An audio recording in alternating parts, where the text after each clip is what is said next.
in principle, what an AI system is. So on one side, we have the environment, the context, right? So this can be a physical world or either a virtual world. And this environment is observed through these so-called presets, right, or sensors, right, and we get the data, right. So data is in a lot of discussions as a extremely important concept, and it is, right. But this is our view to the physical environment or some kind of reality which we observe. Now, this data which we have, right, we try to capture, aggregate, into something which we call model, right? So this is the AI model. This is the heart of AI systems, right? And once we have the model, then we can derive outputs and we can act back or influence back the environment. And this is the feedback loop. And this is pretty much something which we captured in three statements, right? And in this graphical representation. So now this definition serves for the rest of the framework, and maybe worth mentioning also that this definition was adopted recently by European Commission, and it might be adopted also by some other organizations, not to mention some of the national AI strategies which also adopted this definition. So this view made a long way. So the next slide, please.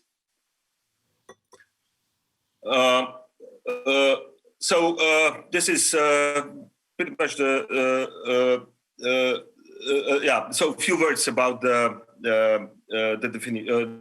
the framework. Why we need the framework? The point is to structure and to differentiate AI systems in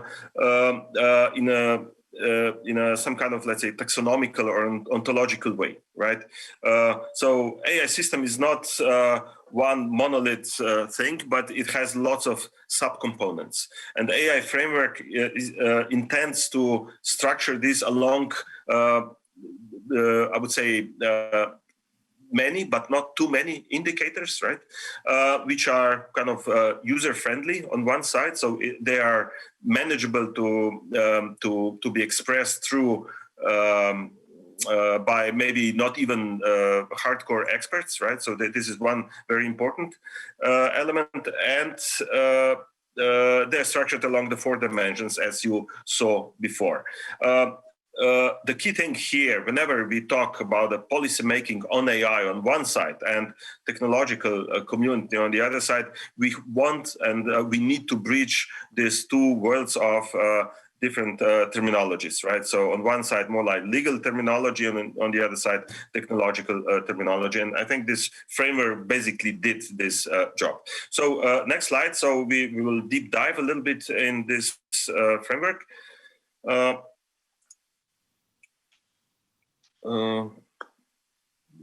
Next slide, please.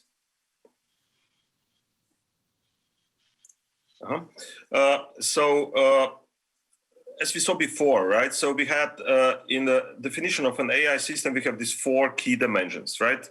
Now we took, for the whole framework of AI classification framework, we took all 4 dimensions and we structured them in along these indicators. So what you see here is really the tip of the iceberg of this classification. What these 4 dimensions from the definition, which are now which have now this slight deep dive into indicators, what they have, right?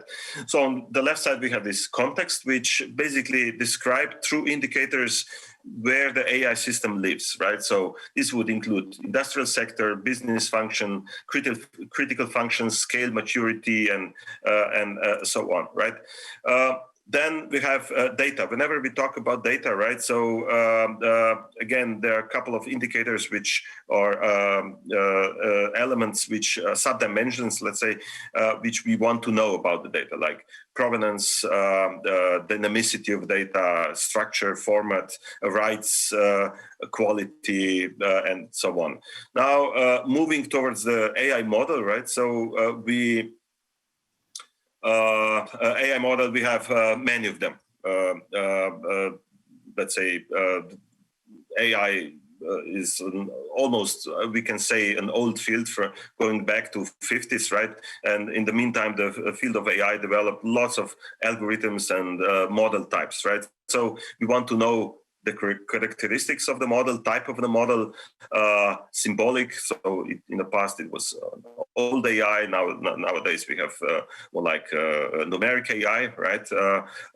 Inferencing, the way how we use model and so on. So this is the model dimension. And the task, once we have a model, we want to perform a task and influence back the environment, right? And this is the task and output. So how to use the model to influence back, and this would include tasks of the system like recognition, personalization, many others, which we know. Then autonomy level, this is important, and how to combine the task into and transform them into action.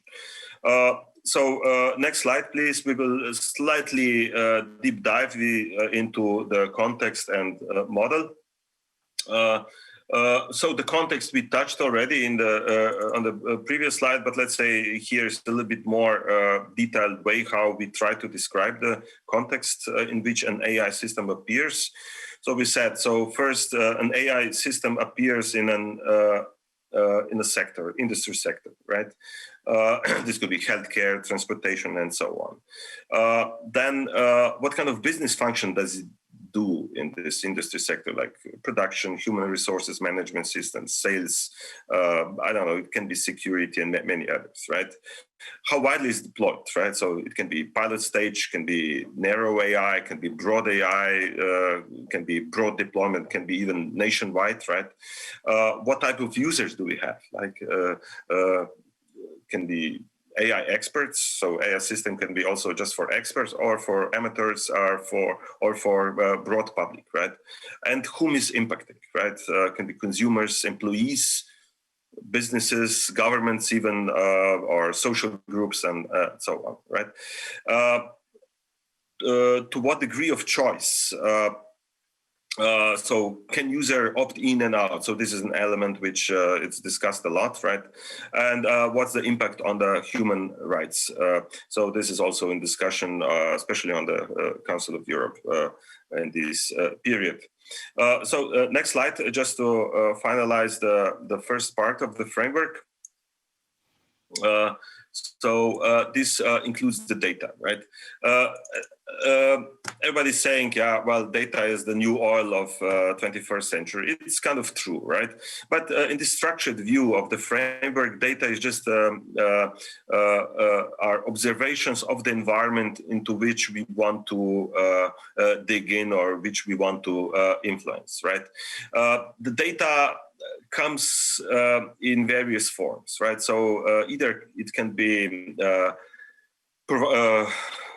measured automatically through sensors, but in many ways still people are really sensors, right? So data come from people, or data can be synthetic or even derived from other data, right? So data is very it doesn't have this one single source, but it can come from various sources. And we need to be aware of this because this data specifically carries the responsibility for some of the important biases which we need to deal with later on.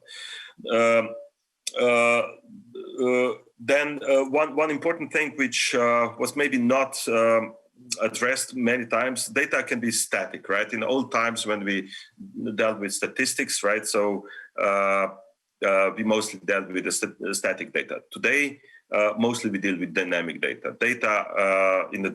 So we deal with the data streams. In the old times, we dealt with structured data, so like tables, Excel tables, and so on. Today, most of the data is unstructured or let's say semi-structured, right? Of course, data doesn't have only technical characteristics, but also let's say soft characteristics like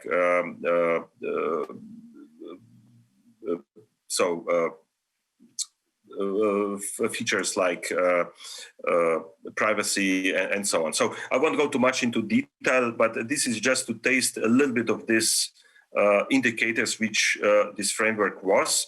has, and now I think Sebastian will continue with two other dimensions. Thank you, Marco.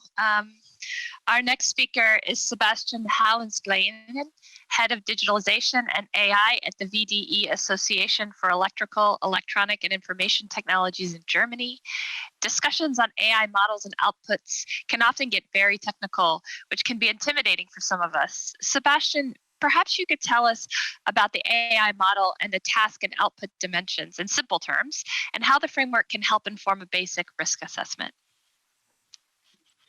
Thank you very much, Audrey. And I'll pick up exactly at that point where Marco left the detailed description of the model. The third building block, as Audrey says, is the AI model. And the big challenge there is that we want this model to be useful for policymakers and for regulators.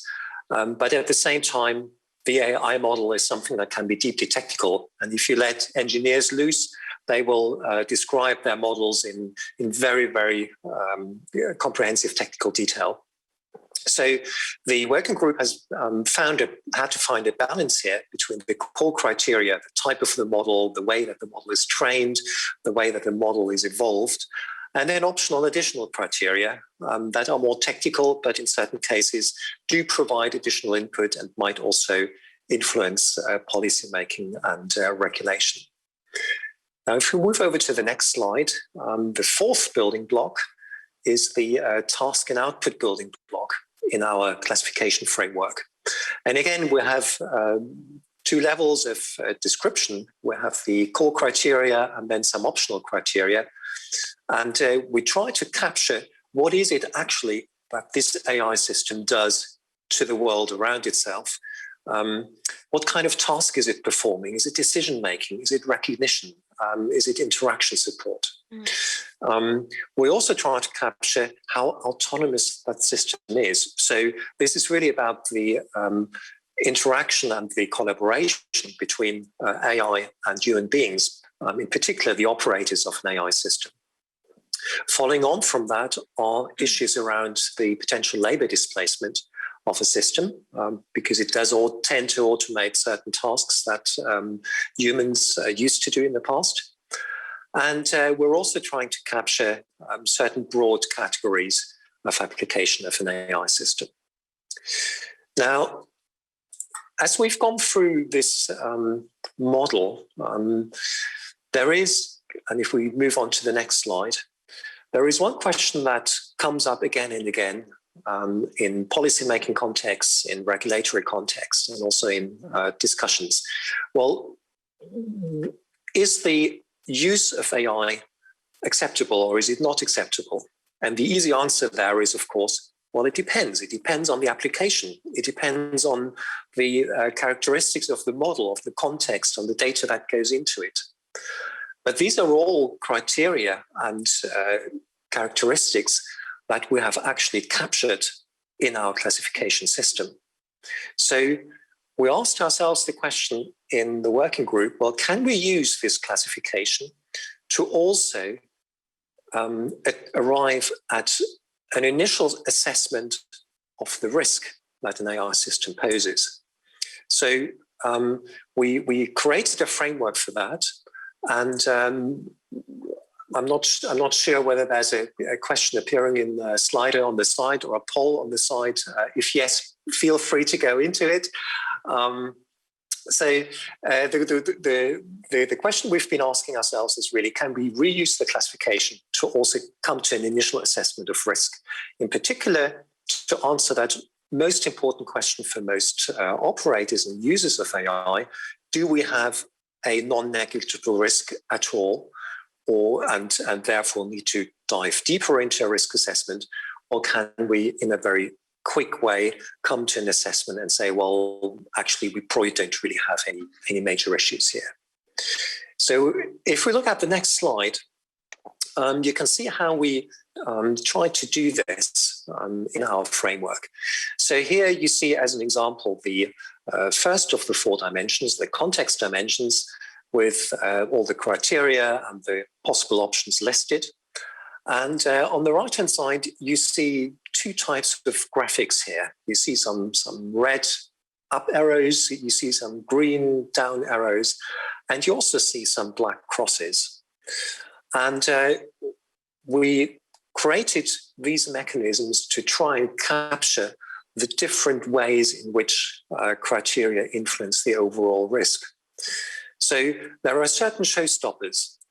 For example, if an AI system is a potential threat to liberty and security, if that's the case, well, it cannot be in the lowest risk category. So that's a black cross.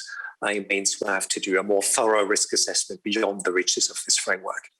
And you can see that there are a number of these categories that we've identified and highlighted in that way. But there are other criteria where the picture is less drastic, less black and white, if you like, where a certain category or a certain answer in a certain category is just a hint that the risk might be a little bit higher or a little bit lower. So, for example, is a user able to opt in or opt out of the system? Well, if the user is able to opt in, that's probably lowers the risk. If the able is not able to opt in, then that probably increases the risk a little bit. So these scoring or cumulative mechanisms are captured with those red and green up and down arrows. And as you can see, there are also a few criteria where we don't really see a clear influence on risk assessment. And if you move on to the next slide, you can see a close-up of those three mechanisms.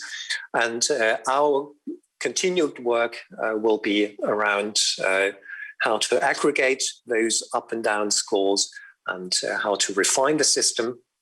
If we look at the following slide, we also see that we've actually done that for the other three dimensions of the model as well, and worked through those.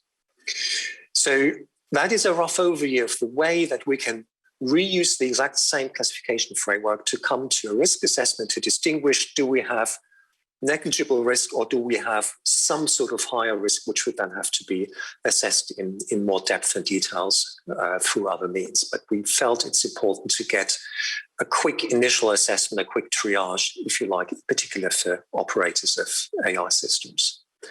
And with that, I'd like to hand over to Audrey and Olivia, and I think there might be another Slido poll going on the side. Thank you. Thank you, Sebastian. Now that you all understand the framework in theory and got a poll question, we will show you how the framework works in an actual real-world AI system. Our next speaker is Olivia Erday, who is the Director of Ethics and Policy at Soul Machines in New Zealand. The topic of this whole two-day conference is how AI is penetrating the world of work and its impacts. Olivia, could you walk us through a couple of systems, notably one on AI in hiring, to illustrate how the framework can be used to identify some of the ethical risks of this type of application? Thank you, Audrey. Absolutely. So I will start with the first example, which is an AI-powered hiring system. And starting with the context dimension. So if you see this type of AI system is deployed in the sector of administrative and support services. Note that our industrial sector classification is based on the International Standard Industrial Classification of all economic activities for the sake of maximum international consistency. The business function is human resources. Now, neither the sector of deployment nor the actual function that these hiring systems perform are critical. Criticality is given if a sector or activity, when disrupted, has serious consequences on either health and safety or the effective functioning of essential public services, or maybe broader economic or social prosperity. Now, it is important to distinguish between criticality of a sector or a particular function, because not all systems that are deployed in a critical sector are necessarily performing a critical function. So if you take the example of an administrative time tracking system of a hospital, this is deployed in the healthcare sector, which is a critical sector, but the system itself is definitely not considered as a critical function. Now, Another example is a system that maintains supply chains, which does perform a critical function irrespective of the sector of deployment, which may not be critical. Going back to the context, the scale of deployment currently of hiring systems is pretty narrow. The typical users are amateur users, so job candidates and HR personnel. The primarily impacted stakeholders include applicants and employees, but broader human rights and well-being impacts are also conceivable. Think of biases against a vulnerable group, for example. Moving on to the data and input dimension. So these systems use data from a number of sources, as you can see. Some are provided by candidates, and it all goes down all the way to derived data. The types of data that the systems use are also different. So the systems use some static data, but then it goes on to all sorts of more dynamic data sources as well. And mostly it relies on unstructured data. Now, the systems use proprietary and personal data, which raises certain privacy concerns, because it allows for the identification of data subjects. So that's a potential issue. And the last point here, appropriateness of and quality of data. So this just means that any data must be appropriate for the purpose of the particular AI system. So this subdimension includes considerations like representativeness or size of the sample the system uses, sample coherence or completeness. So ideally here, we would like to have low missing or partial values in data sets.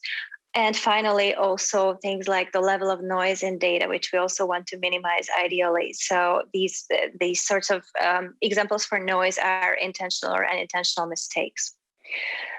As for the AI model, the model is a hybrid model. That means that it contains both statistical and symbolic elements, which is true for most of the AI models that you would encounter in real life. So the statistical element could look at things like the relevant data patterns to infer candidate suitability levels for a certain position, whereas the symbolic element could capture and reason based on relationships between various data points.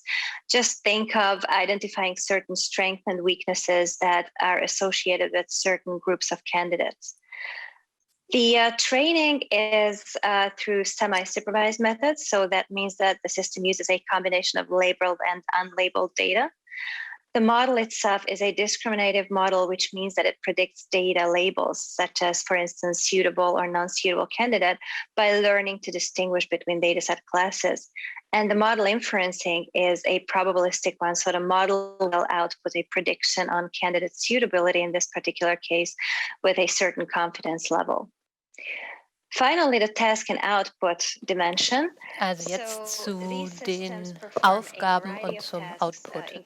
Die Systeme übernehmen verschiedene Aufgaben, Personalisierung, Interaktion und Erkennung. Personalisierung bedeutet, dass Kandidaten ausgewählt werden aufgrund personalisierter Profile. Das Autonomie-Level ist Medium. Alles an. But the ultimate decisions are made by humans. The system is also called a composite system, which means in this particular case that it combines various tasks. Now I'm moving on to our next example. So next slide, please. And you should see a question that prompts you to find AI system examples from your everyday lives to classify with this framework. So please feel free to start brainstorming on those. In the meantime, I'm going to talk a little bit about a credit scoring system. And here I will just go in and mention a couple of details. So starting with the fact that both the sector and the function that these systems undertake are criticals. So the financial sector is the sector in which it is, or such systems are deployed. And because they support the entire financial system, they perform a critical function, and they are already deployed pretty broadly at the current juncture. Interestingly, and this may raise issues, as mentioned earlier, usually subjects cannot opt out of the use of these systems. So that is something that policymakers will have to deal with. These kinds of systems also use a number of types and data from a number of sources. They typically tend to use structured information, not exclusively, but oftentimes. And because of the use of personal and proprietary information, we also have privacy and other regulatory concerns around the use of these systems. So proprietary data raises transparency issues, for instance. In terms of the AI model, if you look further down a little bit, then it mentions that the learning mode is central learning. That means that all data sets are uploaded to a central processing environment to train algorithms, as opposed to a federated system that would train algorithms across multiple processing environments. Closing with the task and output dimension. So this system is also a composite system that undertakes several tasks, such as forecasting or reasoning with knowledge structures. Reasoning with knowledge structures, an example for that is that the system infers new outcomes which are not present in the existing data, and it does so through modeling and simulation. And with that, I would give the word back to Audrey. Thank you very much. Thanks a lot, Olivia, for these really interesting examples.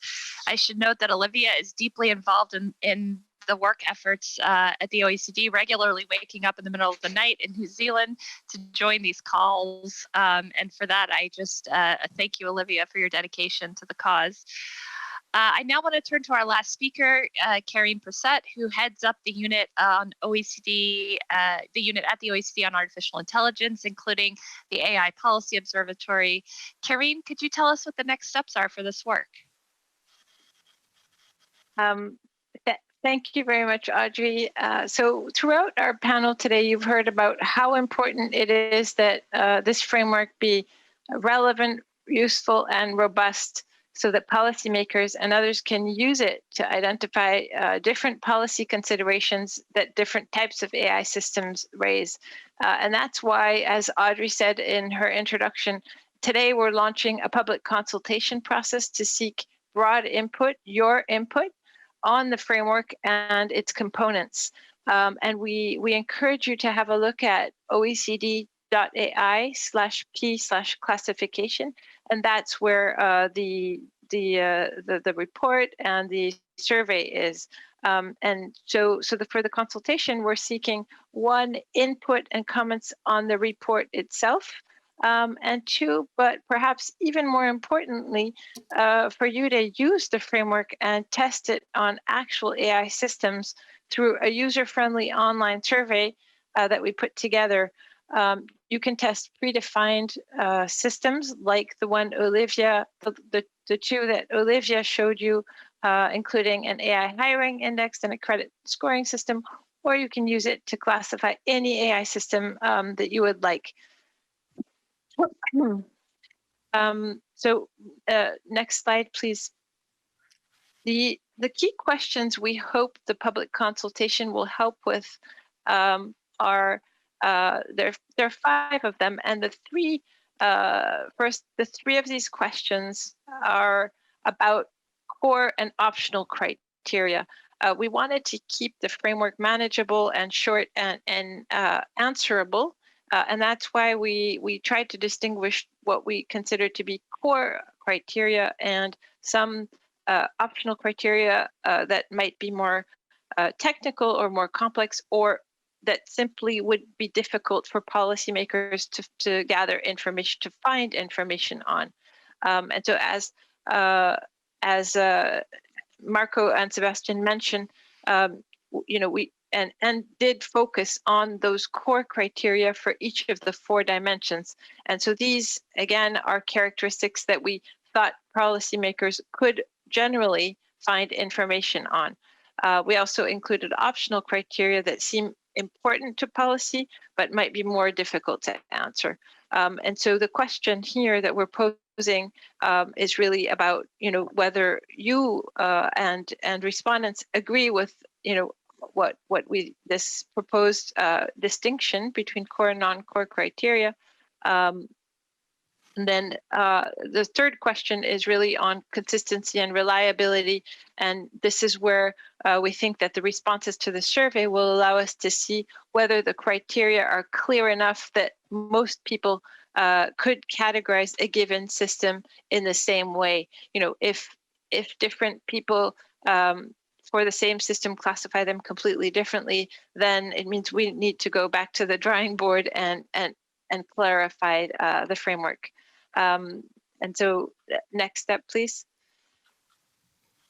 In terms of the timeline, we are seeking input by the 30th of June. So that's the deadline for input. The consultation is open today. So the link is there, as I mentioned earlier. Then over the summer, we will summarize and publish all the comments. If you don't want, those who don't want their names published, we won't publish their names. We would like to publish all the comments and summarize them, and then plan to launch the framework in the fall of 2021. So those are the next steps for the framework. And with that, back to you, Audrey. Thank you, Karine. Sorry for that. The slides got a little bit ahead of me there. We now move to the discussion part of the session today. To start off the discussion, we have received a couple of questions from the floor that the event co-host Mads Pankau will pose to our panel. So Mads, over to you.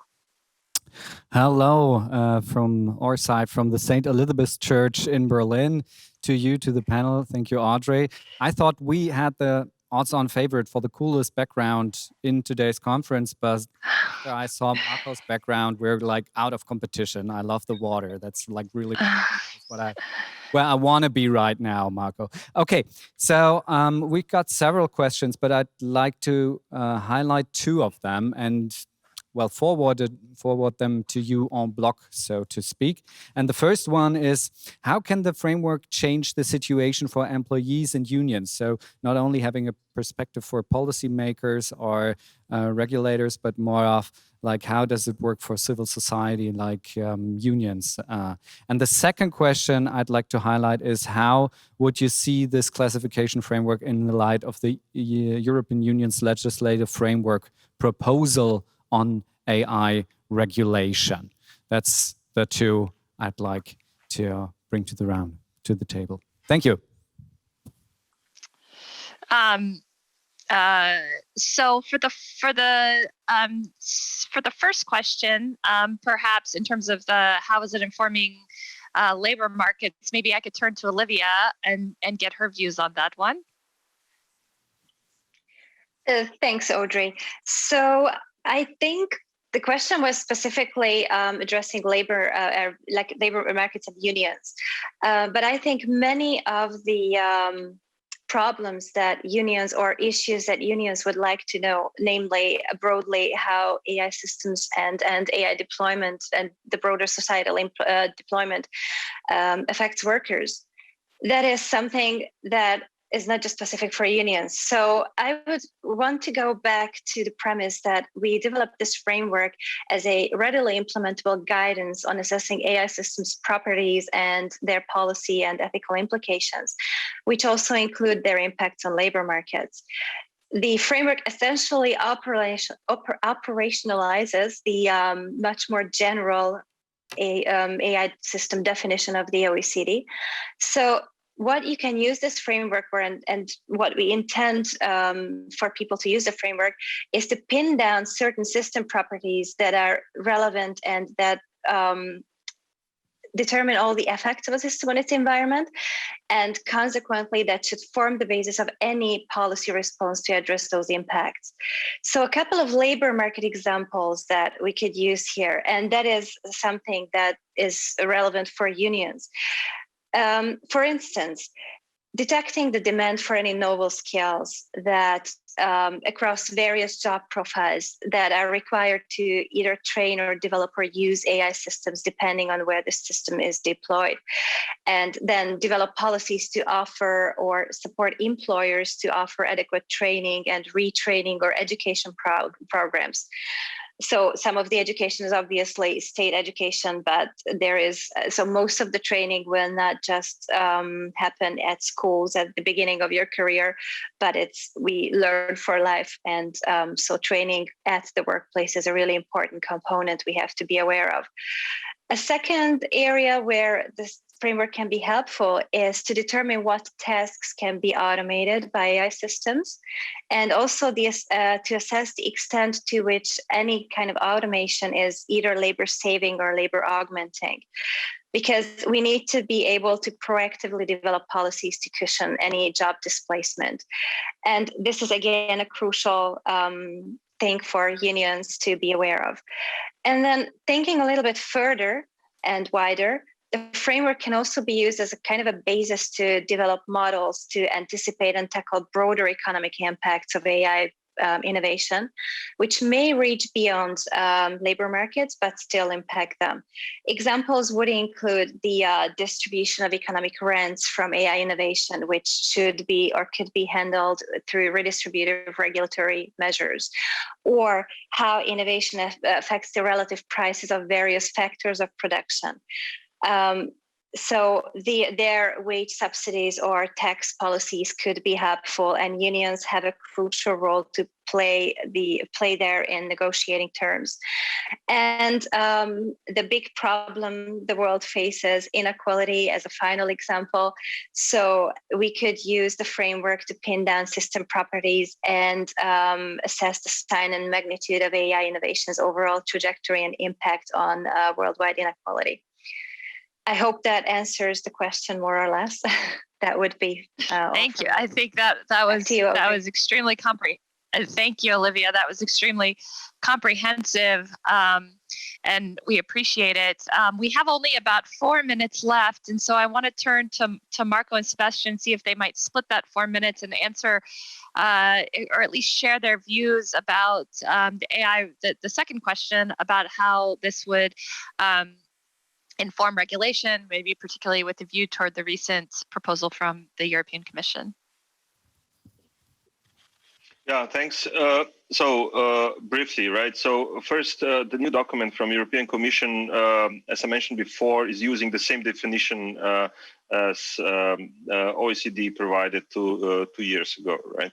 So this basically aligns both documents or both philosophies how to approach AI in a lot, right? Next, European document builds on this risk-based approach, so this risk-based approach, as you saw before from Sebastian's presentation, is already present in OECD as well. So I think the discussion, so by the way, European Commission is also involved in the work of OECD. So in that sense, the philosophy is kind of aligned, right? Of course, the focus and the emphasis is slightly different, but not too much. On the OECD side, the risk-based approach is maybe slightly more technical at this stage and will evolve in this direction, while in the European document, it's more like on the policy level at this stage. But I think first, philosophies are aligned, definition is the same, and well, we discuss together with European Commission about these issues, and we are kind of aligning bit by bit the whole framework towards something which will be useful, friendly, and operational in the, let's say, in a year's time from now. Maybe just to round off Marcus' comments, there is often fear, in particular in industry, that we might end up with regulation that stifles innovation, that means you can't do anything anymore and you have to have lots of red tape. What we're actually doing with this framework is to provide a way to match the level of risk with the level of effort that is needed to address those risks. And by distinguishing the very lowest risk category from everything else, we are very much in line with the European Union regulatory approach of having 4 risk levels, with the lowest risk level being by far the broadest. And there are some very strong similarities in the way that we define the classification and the risk assessment, and what will actually be needed to operationalize the lowest risk category in the European Union framework proposal. Well, thank you. Thank you all so much. So this concludes this session. And with that, I would like to thank our audience for tuning in and engaging with us through the Q&A. And most importantly, our distinguished speakers for their partnership and the wonderful discussion that we've had today. And thank you to the host and for the excellent support on the back end to make this all happen. Please do provide feedback on the framework. It's at oecd.ai. And thank you all so much. Have a great rest of your day. Thank you very much, Audrey. Thank you, everybody, for sharing your expertise and most importantly, for sharing your passion on our subject.